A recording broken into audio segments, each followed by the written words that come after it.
So I just turned on the robot.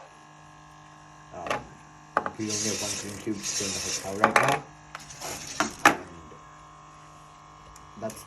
And we'll just show it taking the cube.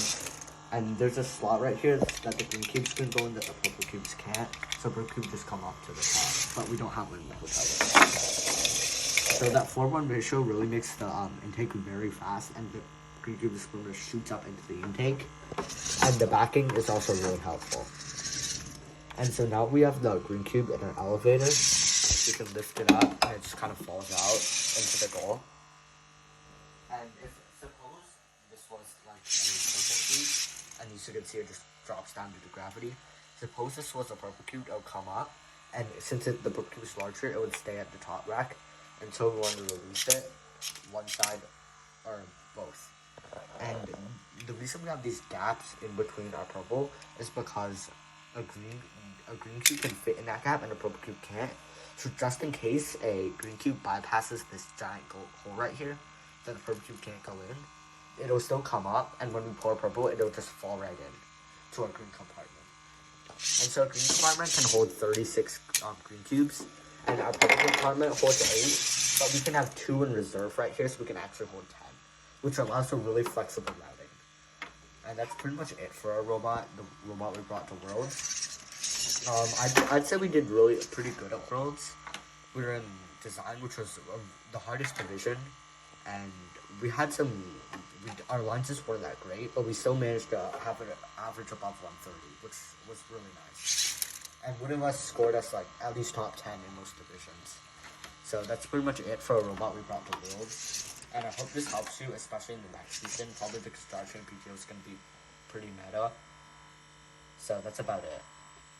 So one thing we forgot to mention was our expansion mechanism.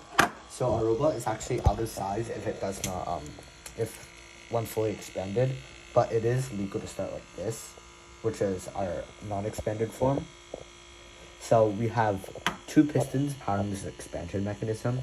Essentially, every time it just changes the variable, so we know if it's closed or open. And whenever we run the intake, both the flip up pops up and this pneumatic powered purple elevator pops up. So I'll start with the flip up first, probably because it's a bit more complicated.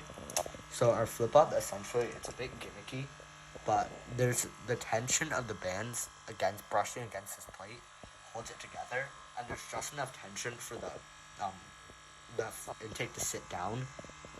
But once there's one bag with an axle hole in the middle. When the intake spins, this part pushes this plate up, and it essentially forces our entire intake upward, and it provides just enough velocity for our intake to flip up. And for this part, it's pretty simple. It's just 2 pneumatic pistons wired to the front of our purple mechanism. And whenever I press this button on the control, it just pops down.